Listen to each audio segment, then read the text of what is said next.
초원교회와 여러분 삶들이 되기를 주님의 이름으로 축복합니다. 우리 목사님은 참 대단한 분이신데요. 부산에 이렇게 내려와서 강의도 하시고 함께 교제하는 가운데에 저런 목사님처럼 저도 따라갔으면 좋겠다라는 생각이 들었는데 오늘 귀한 교회에 와서 말씀으로 수정되게 되어서 기쁘게 생각합니다.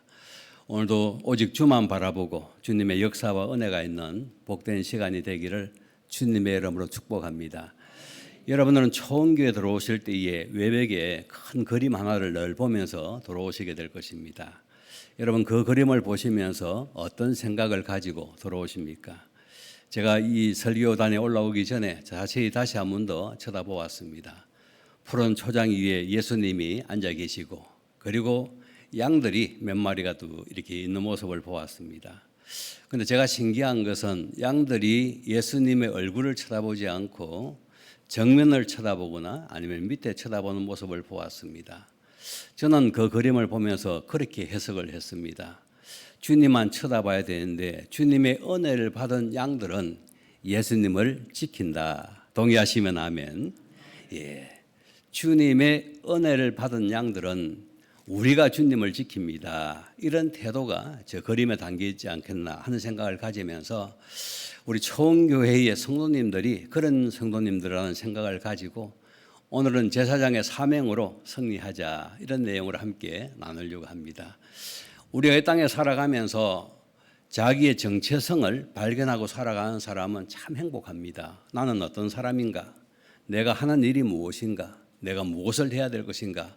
Y라고 하는 이 이유를 알고 신앙생활을 하는 사람은 참 멋지고 행복한 사람이라고 이야기할 수 있습니다. 저는 휴가를 받아서 인천으로 와서 오늘 초원교회에서 말씀을 이렇게 전합니다마는 또 어떤 목사님들은 휴가를 받아서 선교지에 간다든지 아니면은 또 다른 어떤 형식의 모습으로 휴가를 보내기도 하고 또 주님 앞에 믿음으로 나아가는 시간들을 가지게 되죠. 제가 알고 있는 이야기 가운데에 태국에 간 이야기를 하나 좀 먼저 들려드리면서 말씀을 좀 전하려고 합니다. 여러분들도 아실는지 모르겠습니다만은 태국에 가면 선교지를 이렇게 방문을 하고 마지막 코스에 보통 사람들이 이 사파리를 그렇게 가게 됩니다. 사파리를 가다 보면 다양한 동물들이 그렇게 있고요. 또 한쪽 코너에 가면 큰 코끼리들이 있습니다. 그 코끼리들이 야구도 하고요. 코끼리가 축구도 합니다. 코끼리가 농구도 하더라고요. 코끼리가 줄다리기도 하고 달리기도 하고 막 그렇더라고요. 그것을 보면서 깜짝 놀랍니다. 아니 저렇게 참 집채만한 동물이 움직이면서 어떻게 저 세심하게 농구를 하는가 축구를 하는가 그런 생각들을 가지기 때문에 그렇습니다. 한 번은 이 코끼리들이 이제 자기 나름대로의 훈련 받았던 것을 이렇게 사람들 앞에 묘기를 이렇게 보여주게 되었는데 조련사가 조금 좀 사람들에게 자기가 잘난 맛으로 이렇게 내기를 걸게 된 것입니다. 여러분 앞에 있는 이 코끼리의 눈에서 눈물을 나게 하면 내가 눈물 나게 하시는 그분에게 눈물 흘리게 하시는 그분에게 돈 100불을 드리겠습니다 하고 약속을 했습니다. 그러자 관객들 가운데에서는 저마다 한 100불을 한번 얻어볼 거라고 코끼리에게 이런 이야기 저런 이야기 해도 코끼리가 끔찍도 하지 않습니다. 그런데 어떤 분이 코끼리에 가서 소곤소곤하게 이야기를 하니까 갑자기 코끼리가 눈물을 쭉 흘리더라는 거예요. 그래서 이제 약속을 했으니까 100불을 얻게 되었습니다. 그 옆에 있는 분들이 도대체 무슨 이야기를 했냐고 어떻게 했길래 저 코끼리가 저렇게 눈물을 펑펑 흘리느냐고 그렇게 물었습니다. 그때 이분이 하시는 이야기가 내가 개척교회를 한 적이 있었는데 그 개척교회 했던 이야기를 싹 들려주니까 코끼리가 감동을 받고 제가 눈물 흘렸다는 거예요. 그래서 이제 어쨌든 기분이 참 좋았습니다. 조련사가 조련을 하면서 마음이 조금 속이 상한 거예요. 지금까지는 한 번도 승리한 사람이 없는데 저분이 돈을 타갔으니까 그래서 오기가 들어서 한 번 더 내기를 했다고 하죠. 그러면서 이제 이번에는 코끼리 앞발을 들게 하면 다시 내가 100불을 드리겠다고 그렇게 이야기를 했습니다. 그러자 이 사람 저 사람 또 나와서 이제 돈에 욕심이 있어서 코끼리에 와서 이런 저런 것을 해보았지만은 코끼리가 끔찍도 하지 않습니다. 그러자 모든 사람들의 시선이 처음 돈 받아갔던 그분에게 이렇게 몰리게 되었습니다. 그러니까 하는 수 없이 이분이 다시 등 떠밀려서 코끼리에 가서 소곤 이야기를 했습니다. 그러자 이 코끼리가 갑자기 앞발을 벌떡 드는 거예요. 그래가지고 또다시 백불을 따게 되었습니다. 주변에 있는 사람들이 또 물었습니다. 도대체 코끼리에게 무슨 이야기를 했길래 저 코끼리가 앞발을 저렇게 드냐고. 그때에 그분이 이야기했습니다. 그분은 개척교회 목사님이신데요. 너 나하고 한국교회 가서 개척교회 할래? 이래 하니까 코끼리가 깜짝 놀라가지고 저 개척교회 안 갑니다. 그래서 발을 들었다고 하는 이야기입니다. 여러분 참 재미있게 이야기를 만들어낸 이야기지만 그런 가운데서도 왜 내가 개척교회를 해야 되며 왜 내가 발을 들어야 되며 내가 왜 하나님의 자녀로 살아가야 되는가 그것을 알고 살아간다는 것이 얼마나 큰 복인지 모릅니다.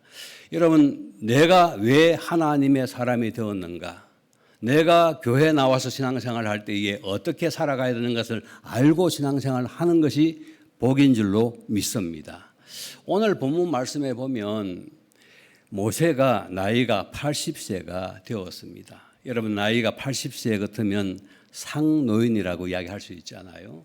이 정도 연세가 되면 집에 가서 그냥 손자들 보고 아니면은 또 가족들 보고 좀 쉬어야 되지 않겠습니까?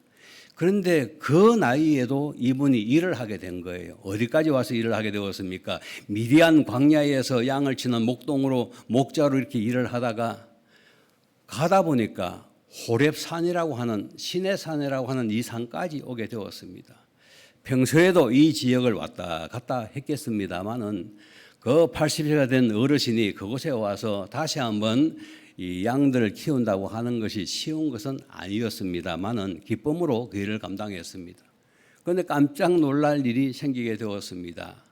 그곳에 하나님을 만나게 되었는데 지금까지 만나지 아니했던 하나님의 음성을 듣게 되었고 하나님의 말씀을 듣게 된 것입니다.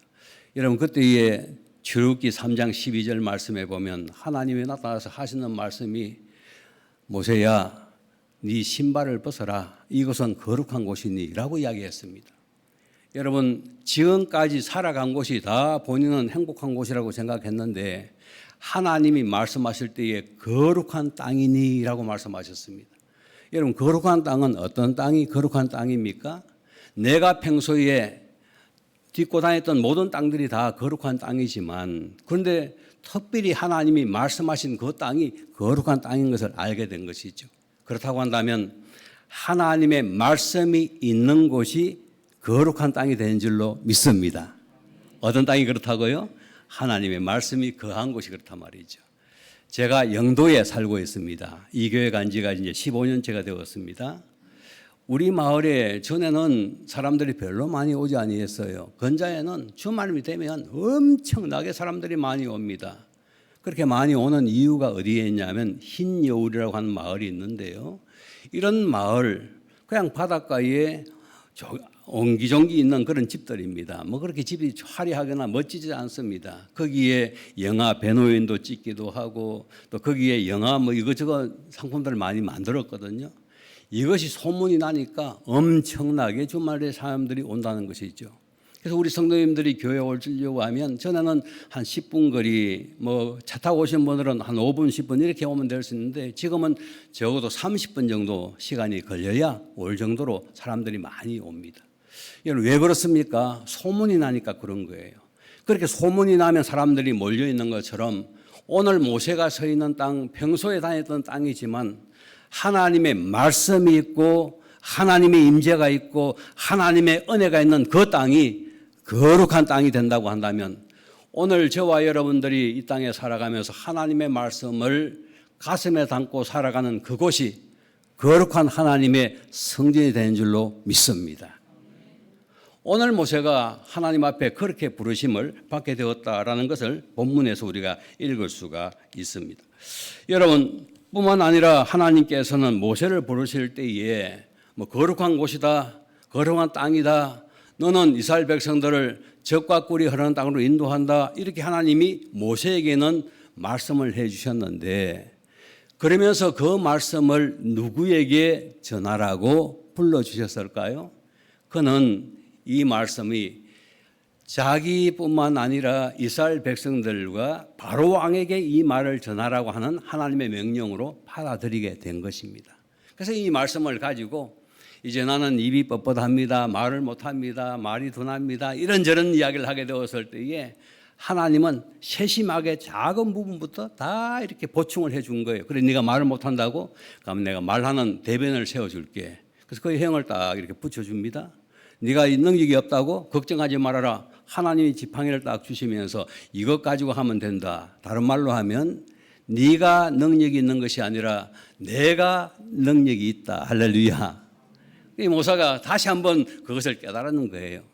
지금까지 네가 40세에는 왕궁 생활했지, 40년은 미대한 광야 생활했지, 힘이 있을 때도 있고 힘이 없을 때도 있지만 이제 네가 일을 하는 것은 네 힘으로 하는 거 아니야.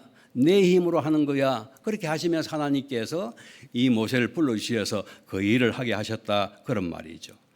그래서 여러분 출애굽기 3장 12절 말씀에 너희가 이 산에서 하나님을 섬기리니 라고 이렇게 말씀을 해주고 있습니다.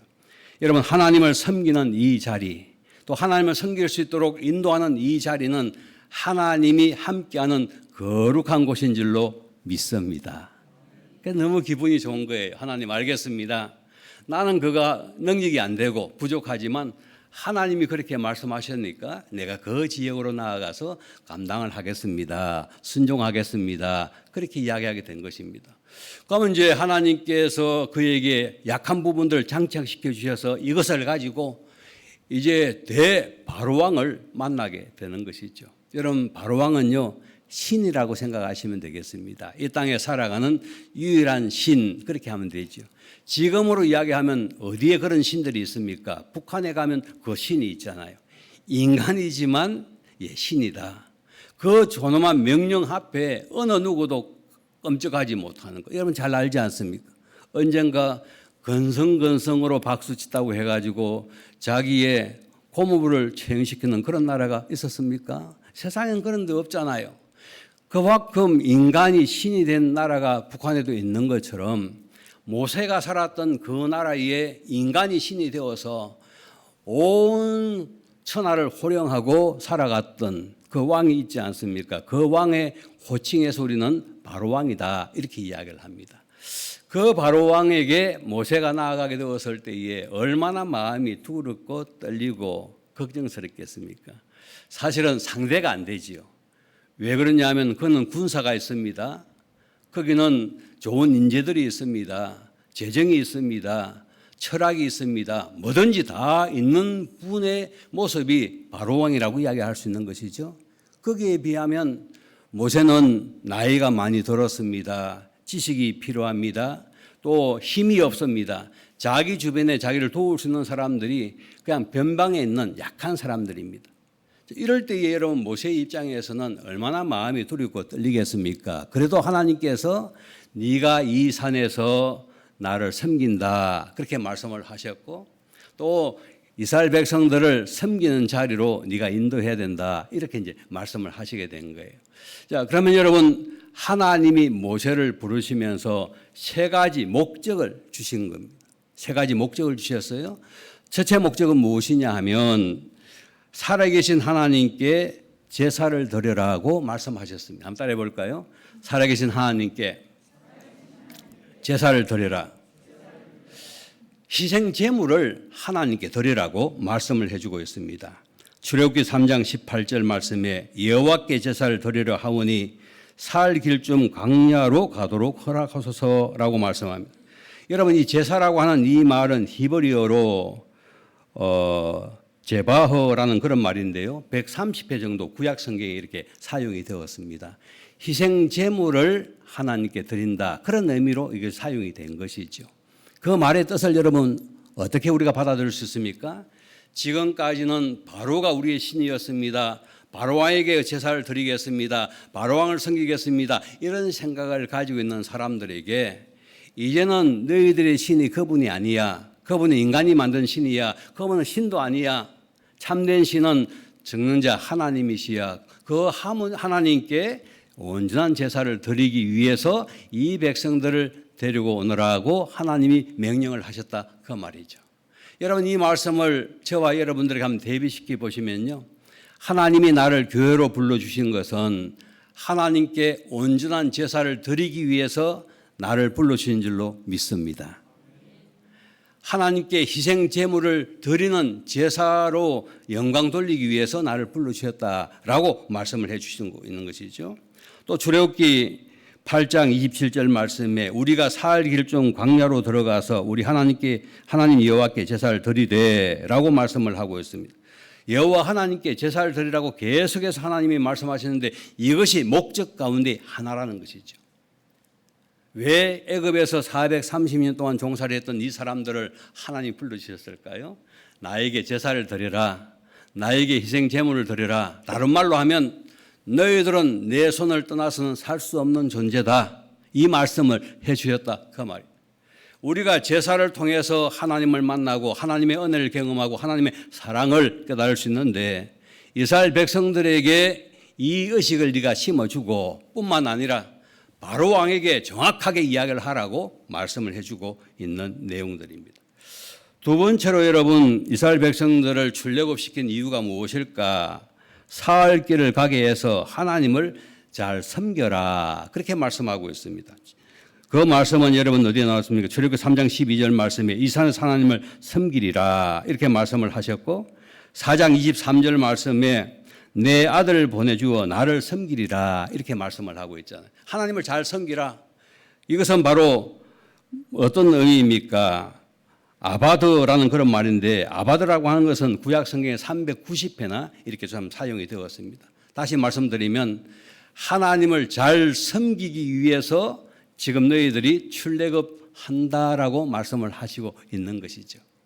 사랑하는 성도 여러분, 저와 여러분들이 신앙생활을 할 때에 하나님이 자유를 주신 이유가 무엇이겠습니까? 물론 행복한 것도 있습니다. 또 뭐 잘 나가는 것도 있습니다. 돈을 많이 버는 것도 있습니다. 그런 것들도 있지만 하나님이 저와 여러분들을 불러주신 특별한 이유가 있다고 한다면 하나님을 잘 섬기기 위해서 불러주신 줄로 믿습니다.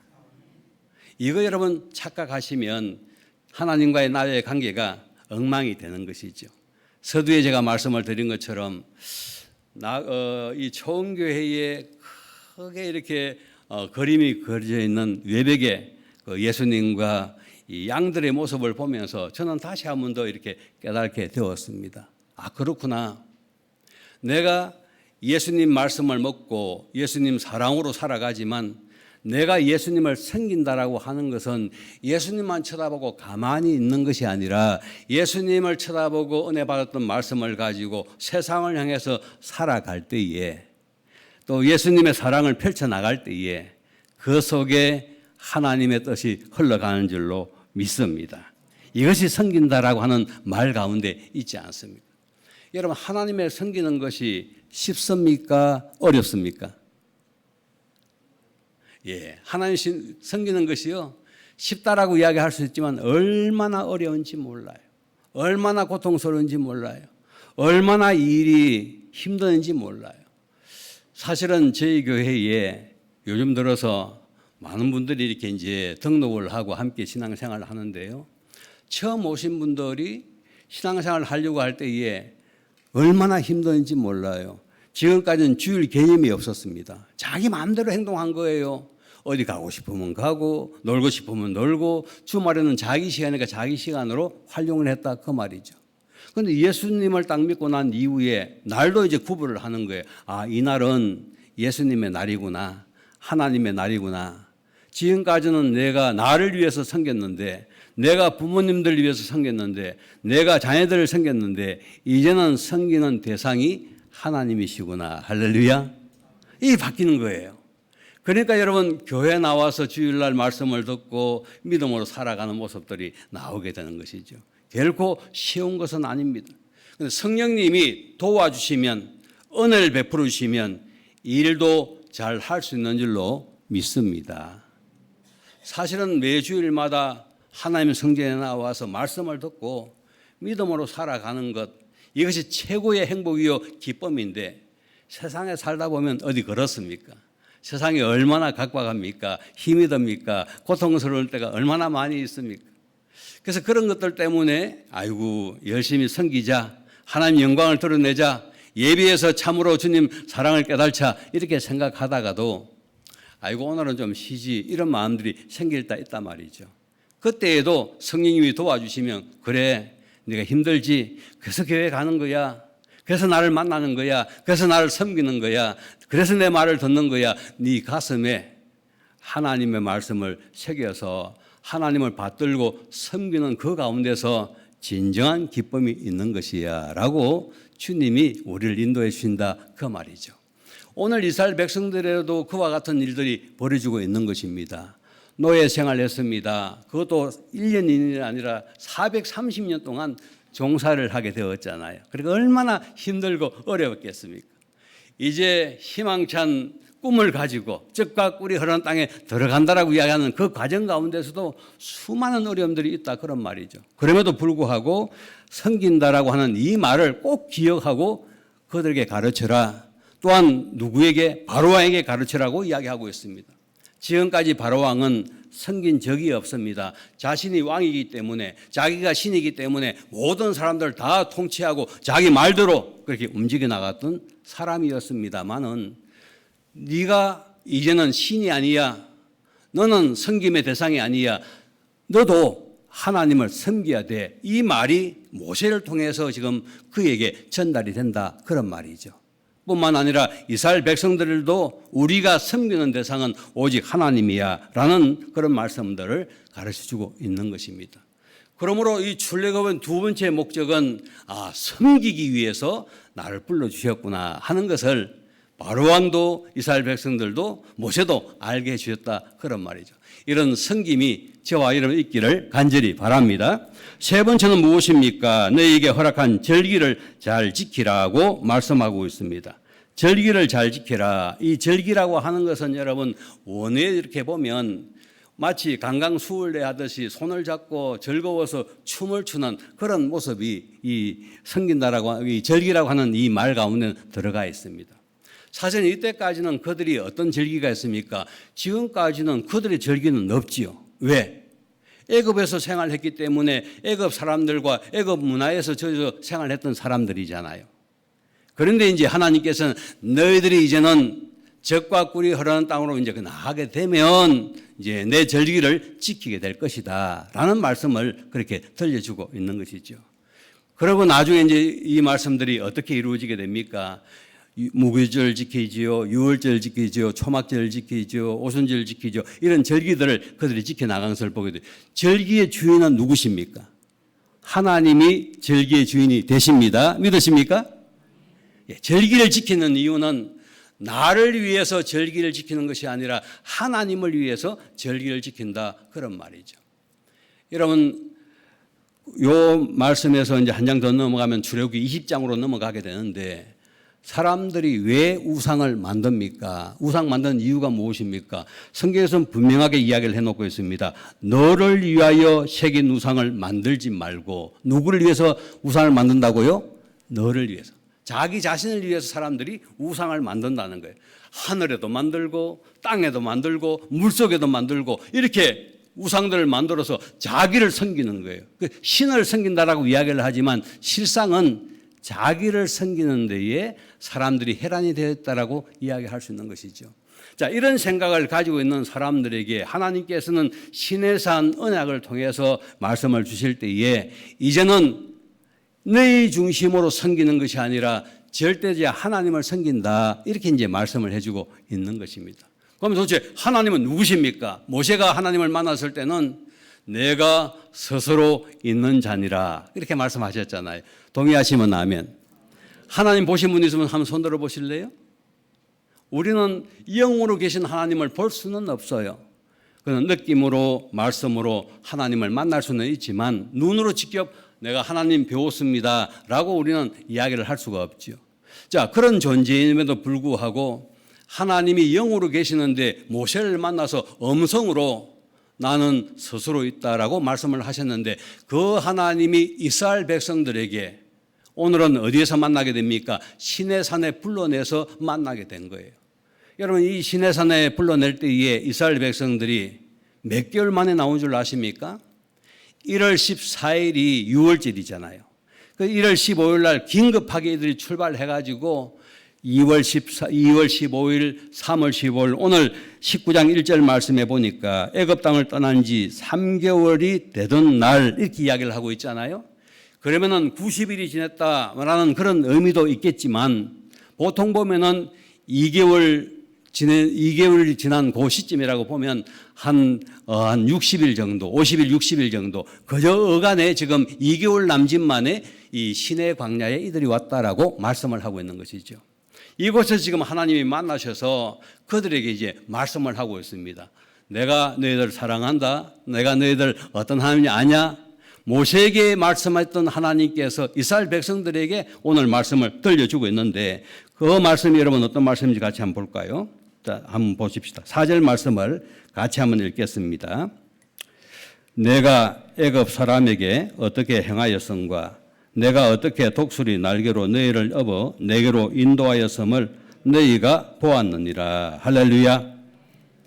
자, 여기에서 여러분 하나님이 자기를 소개할 때에 어떻게 소개했습니까? 애굽에서 내가 어떻게 너희들을 인도했는지를 좀 기억하라 이 말씀을 하신 거예요. 그러면 여러분 지금 이 말씀은 애굽에서 일어났던 그 사건들을 쭉 연상하면서 지금 말씀하실 때에 10가지 재앙들이 있었잖아요. 그 10가지 재앙이 있을 때에 너희들은 죽지 않고 이곳까지 왔으니까 그때에 내가 어떻게 너희들을 인도했느냐 이 말씀을 지금 들려주고 있거든요. 홍해 앞에서 다 죽을 위기에 처했을 때에 하나님이 그들을 어떻게 인도했는가 이 말씀을 지금 들려주고 있거든요. 이와 같이 하나님께서는 이스라엘 백성들을 죽을 위기에 있을 때에 또 희망이 보이지 아니할 때에 하나님이 그들을 인도해서 지금까지 인도해 주었다라고 말씀하시는 이 하나님, 이분은 전능자 하나님인 줄로 믿습니다. 인간의 능력으로 불가능하지만 하나님이 인도해서 내가 이곳까지 왔습니다. 우리가 이곳까지 왔습니다. 이거 지금 당당하게 모세가 그들에게 말씀을 해주고 있는 내용이지 않습니까? 뿐만 아니라 그 뒤에 말씀해 보면 독수리 날개로 너희를 업어 내게로 인도하였음을 너희가 보았느니라고 말씀하고 이곳까지 인도할 때에 독수리가 날개를 업어서 자기 새끼를 보호하듯이 내가 너희들을 지키면서 이곳까지 왔다라고 말씀을 해 주셨습니다. 여러분 이런 말씀들이 보통의 말씀입니까? 그 앉아 듣는 회중들이 다 고개를 끄덕끄덕하면서 예 그렇습니다. 우리가 하나님의 은혜로 이곳까지 왔습니다. 하나님의 사랑으로 이 자리에 와서 하나님의 말씀을 듣습니다. 이런 마음들이 새록새록 지금 나타나고 있는 그런 현장이라고 이야기할 수 있습니다. 이런 하나님의 말씀을 잘 듣기 위해서 결국은 내가 너희들을 삼으려고 했던 것이 무엇인가라고 하면 그것은 바로 5절과 6절 말씀을 시내산 언약으로 그에게 들려주고 있습니다. 여러분 5절 6절 말씀을 같이 한번 읽을게요. 세계가 다 내게 속하였나니 너희가 내 말을 잘 듣고 내 언약을 지키면 너희는 모든 민족 중에서 내 소유가 되겠고 너희가 내게 대하여 제사장 나라가 되며 거룩한 백성이 되리라. 너는 이 말을 이스라엘 자손에게 전할지니라. 할렐루야. 여기에 소유가 되고 제사장 나라가 되고 또 거룩한 백성이 되고 이렇게 이야기를 했는데요. 한마디로 말하면 너는 내 거야 그 말입니다. 내가 너를 보호해. 너는 내 거야. 너는 나만 바라봐. 그리고 나만 경배해. 나의 말씀만 듣고 살아가. 내가 행복하게 해줄게. 지금 하나님이 그렇게 말씀을 해주고 있습니다. 그러면 시내산에 부르실 때에 이스라엘 백성들은 어떤 신분으로 그것까지 왔을까라고 이야기해 보면 쉽게 이야기하면 제사장 나라의 제사장으로 살 수 있도록 하기 위해서 열방의 제사장으로 살게 하기 위해서 하나님이 그것까지 부르신 줄로 믿습니다. 여러분 제사장이라고 하는 이 말을 잘 기억을 하면 좋겠는데요. 제사장은 히브리어로 코헨이라고 하는 말입니다. 이 말은 서 있는 사람, 봉사하는 사람 그런 말의 뜻입니다. 봉사자 그런 의미가 있습니다. 훈이라고 하는 그런 파생에서 나오게 되었는데 세우다, 정착하다 이런 말에서 오게 되었습니다. 쉽게 이야기하면 제사장은 옆에 서 있는 사람이 누구 옆에 서 있다는 말이죠? 하나님 옆에 서 있는 사람. 한번 따라해 볼까요? 나는 하나님 옆에 서 있는 사람입니다. 전능하신 하나님 옆에 딱 서 있는 사람이 바로 제사장이 하는 일이다 그 말이죠. 뿐만 아니라 여러분 이것은 라틴어로 이야기할 때는 폰티텍스라고 이야기를 하는데 다리를 놓는 사람이 제사장의 직분이다라고 이야기를 하고 있습니다. 그러면 이스라엘 백성들을 이 시내산에 불러가지고 하나님이 하시는 말씀이 온 열방에 너희들이 다리를 놓는 사람이다 하는 것을 지금 알려주고 있다 그 말이죠. 하나님과 사람 사이에 다리를 놓아주는 사람, 또한 사람과 사람 사이에 다리를 놓아주는 사람이 제사장이 하는 역할이다라는 것을 알려주고 있습니다. 그래서 구약시대에 인간들이 죄를 지면 그 죄를 용서해주는 그 역할을 제사를 지내서 하나님께 용서를 받는 이런 역할을 제사장들이 감당을 했지 않습니까? 물론 구약시대에는 모든 사람들이 다 제사장은 아니었습니다.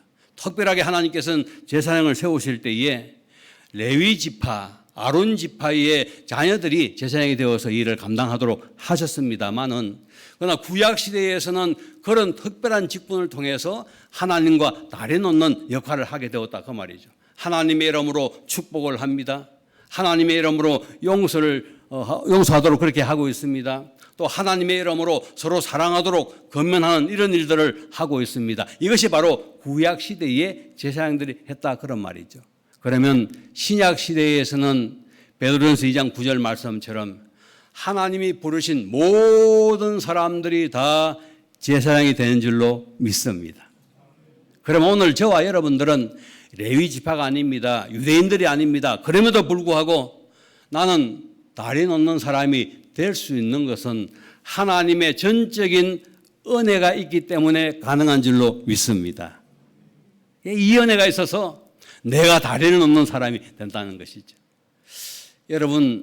여러분들은 아마 그런 분이 없겠습니다만은 사람들을 이렇게 만나다 보면 참 어떨 때는 덕이 않는 사람들도 이렇게 만나기도 하고 힘든 사람을 만나기도 하고 그러잖아요. 제가 알고 있는 어떤 분도요, 아들이 4명이 있습니다. 큰 아들과 작은 아들이, 둘째 아들이 사실은 한 마음을 가지고 한 편이 되었고요. 또 셋째 아들하고 넷째 아들이 한 편이 되었어요. 그러니까 형제 간에 서로 감정이 안 좋아가지고 왕래도 하지 않고 서로 미워하는 그런 관계예요. 어머니는 이 집에도 못 가고 이 집에도 못 가는 거예요. 이 집에 가면 셋째하고 넷째가 막 공격을 하고요. 또 이 집에 또 가면 또 첫째와 둘째가 공격을 하고 이렇게 해가지고 어머니가 너무 고통스러운 모습을 이렇게 가지고 있더라고요. 그것을 보면서 너무 가슴이 아팠어요. 그리고 또 이제 한편으로서는 그 어머니가 너무 괴롭고 하니까 만일 이 집에 가면 셋째와 넷째 욕을 좀 하고 또 막내하고 셋째 집에 가면 큰아들하고 둘째 아들 욕을 하고 막 이렇게 해가지고 계속해서 엉망으로 그렇게 바뀌는 모습을 보았어요. 결국은 장례식장도요, 어머니 장례식장도 같이 하지 못하고 큰아들 작은아들이 와서 하고 또 셋째 넷째가 이렇게 하더라고요. 너무 가슴이 아팠어요. 여러분들 그런 집 없으시죠? 너무 가슴이 아파요. 제가 말씀을 드리려고 하는 것은 무엇이냐 하면 하나님을 믿으면 이런 제사장의 직분을 감당한다고 한다면 싸움이 있는 그곳에 들어가서 화평을 조정하는 사람, 평화를 만들어주는 사람, 이것이 바로 제사장이 하는 역할이다 그 말이죠. 하나님을 알지 못하는 사람들이 내가 들어가면 그 사람들이 하나님을 알 수 있도록, 하나님을 만날 수 있도록, 하나님의 영광 안에 들어갈 수 있도록 도와주는 이 역할이 다리 놓는 역할이요 제사장의 역할이라는 것을 알게 해줍니다. 여러분, 이런 역할을 감당하기가 쉽지 않지만 이 역할을 위해서 하나님이 저와 여러분들을 부르신 줄로 믿습니다. 총교를 부르신 줄로 믿습니다. 그러면 이 일을 위해서 내가 어떻게 하나님의 영광을 선포하며 살아갈 것인가 우리가 고민하며 살아가야 된다 그 말이죠. 이제 간단한 제 이야기 한 가지 좀 들려드리고 나머지 이야기들은 오후에 좀 말씀을 드리도록 하겠습니다. 26년 동안 무속 생활했던 사람이 주님 앞에 돌아와서 어떻게 지금 다리 역할을 이렇게 감당하고 있고 또 보건병원에 의사로 온 불신자가 들어와서 이제 이분이 예수를 믿고 또 신앙생활을 하면서 어떻게 지금 다리 역할을 하고 있고 이런 이야기들은 오후에 제가 조금 좀 들려드리도록 하고요. 저의 가정은 예수를 믿지 않는 가정이었습니다. 그래서 저희 형님도 한교 장까지 했던 분이었고요. 이 한교에 대해서는 유교에 대해서는 정통한 분이었습니다. 그리고 저희 어머님은 불교 신자였고요. 제 이름을 이 절에다가 입적을 시켜 놓았습니다. 제가 초등학교 5학년 때 예수를 믿었는데 이야기를 했습니다. 이제는 제가 예수 믿으니까 제 이름을 빼주세요. 저는 절대로 절에 가지 않습니다. 라고 말씀을 드렸습니다. 그래서 어머니가 그래 네가 절에 안 가도 이름은 그냥 그대로 놔두라 그렇게 이야기해서 아닙니다 어머니 저는 절에 가지 않습니다. 제 이름을 분명히 빼주세요. 라고 이제 말씀을 드렸는데 사실은 저의 형님이 아주 참 무시무시한 사람입니다. 한교장까지 했고 저하고 나이 차이가 17살이 납니다. 이제 80이 다 돼 가는데요. 이분이 태권도 유단자이기도 하고 또 한교장도 했고 또 월남도 이렇게 갔다 오신 분이기 때문에 자수성가를 했어요. 조합장도 하셨고 나름대로는 아주 자존심이 좀 강하신 분이십니다. 예수 믿는 동생이 마음에 안 드는 거예요. 그래가지고 저를 얼마나 힘들게 하고 고통스럽게 하고 눈물 흘리겠는지 말로 다 할 수 없습니다. 시간이 되면 제가 조금 더 이렇게 좀 진술하면 좋겠는데 시간 관계상 그 정도로 말씀을 드리겠고요. 이제 이 형님이 나이가 이제 60이 좀 되어 갔을 때에 60이 조금 넘었을 때에 어느 날 집에 가니까요. 큰 성경책을 이렇게 보고 있는 거예요. 지금까지는 전혀 그런 분이 아니었거든요. 얼마나 고통스럽게 했는지 말도 다 할 수 없는데 아버지가 계셨던 방에 큰 성경책을 보고 있는 거예요.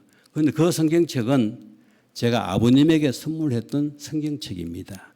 제 아버님이 94년도에 돌아가셨는데 그때가 79세에 돌아가셨습니다.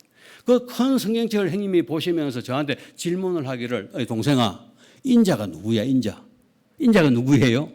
예수님을 보면서 그렇게 인자가 누구냐 이렇게 질문을 하더라니까요. 그래서 제가 형님 그 인자는 예수님을 말씀하고 있습니다. 이렇게 설명을 좀 드리고 했어요. 그런데 이분이 그렇게 참 힘들게 하고 고통스럽게 하고 눈물 나게 했던 이분이 드디어 예수를 믿게 되었습니다. 왜 예수를 믿었는가라고 이야기할 때에 그분에게는요 3가지 암이 왔어요. 전립선 암이 왔고요, 폐암이 왔고요, 또 하나는 대장암이 왔고 이 암이 3개가 왔어요. 암이 3개가 오니까 사람이 완전히 약해지더라고요. 그래가지고 어떻게 해야 될까? 내가 이제 죽는구나 이런 생각을 가지고 있는 차에 형님이 이제 드디어 거창교회에 등록을 하게 되었고 신앙생활을 이제 시작하게 되었습니다. 저한테 알리지도 않고 그냥 교회 나가서 등록을 했어요. 그리고 서울대 병원으로 올라가서 수술 날짜를 받고 기다리고 있는 중에 그 교회 장로님께서 전화를 해줘요. 신 목사님, 형님이 병원에 입원하셨다고 그때까지 저한테 연락을 안 하셨더라고요. 그만큼 자존심이 강합니다. 그래서 제가 그 이야기를 듣고 수술 받는 그 날짜에 아침 6시 조금 넘어서 전화를 드렸어요.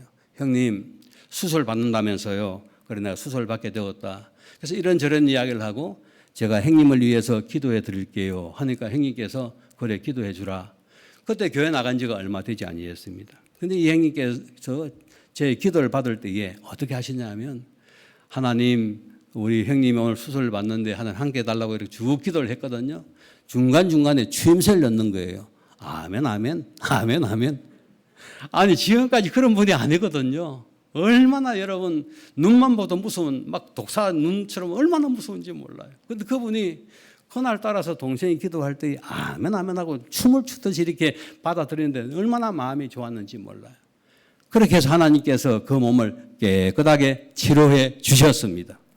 그러고 난 이후에 이제 제사는 모든 것 다 해결이 다 되고 이제는 모든 가족들이 모여서 하나님께 예배를 드리게 되었습니다. 지금도요 예배 드릴 때에 제가 목사지잖아요. 제가 목사 된 지가 꽤 오래 되었잖아요. 그래서 저한테 지금도 한마디도 안 하시고 온 가족이 20몇 명이 딱 앉아 있으면 본인이 상석에 딱 앉으세요. 그리고 충문을 읽듯이 본인이 다 또 이 기도문을 다 읽으세요. 그리고 자기 하고 싶은 이야기 다 하고 나서 그 다음에 목사님 나와서 설교하십시오 하고 그 자리를 양보해 줍니다. 아니 동생한테 물으면 안 됩니까? 아니 동생한테 동생아 내가 예수 늦게 믿었다. 어떻게 그러면 이거 진행하면 되겠는데 물으면 되잖아요. 한 말씀도 지금도 안 물으세요. 그 말은 장남의 자존심이 있기도 하고요. 그만큼 본인이 똑똑하다는 그런 의미도 담겨 있는 것 같아요. 중요한 것은 그런 가운데에서도 마지막은 꼭 목사에게 말씀을 증거하라고 이야기하고 또 다시 이제 모든 것을 다 이렇게 진내할 수 있도록 기회를 주십니다. 다 마치고 나서 제가 또 항상 기회를 형님에게 주십니다.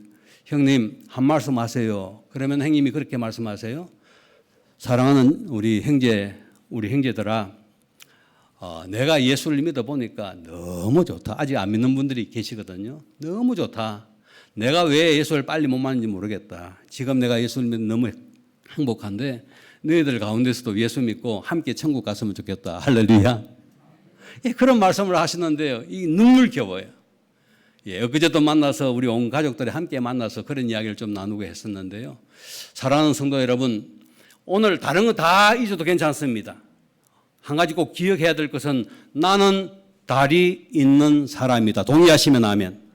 누구의 다리를 있는 사람입니까? 하나님과 사람에게 다리를 놓아서 하나님의 영광을 선포하는 거룩한 제사장이 오늘 총교회 이 자리에 있는 모든 분들이 있는 줄로 믿습니다. 오늘도 이 사명을 감당할 때에 눈물을 흘려야 합니다. 수고해야 됩니다. 땀을 흘려야 됩니다. 욕을 얻어먹어야 됩니다. 또 때로는 이것 때문에 마음에 근심이 있을 수 있습니다. 그러나 그 모든 것들은 하나님이 보장해 줄 줄로 믿습니다. 나는 감사함으로 하나님 모세를 불러서 이스라엘 백성을 불러서 온 열방에 하나님의 다리 놓는 제사장으로 삼아주신 것처럼 내가 이 사역을 감당하여 하나님께 큰 기쁨이 되겠습니다. 하나님 교회에 영광을 올려드리겠습니다. 이런 믿음으로 살아가시면서 하나님 앞에 거룩함을 이루어드리시는 복된 삶들이 되시기를 주님의 이름으로 축복합니다. 아멘.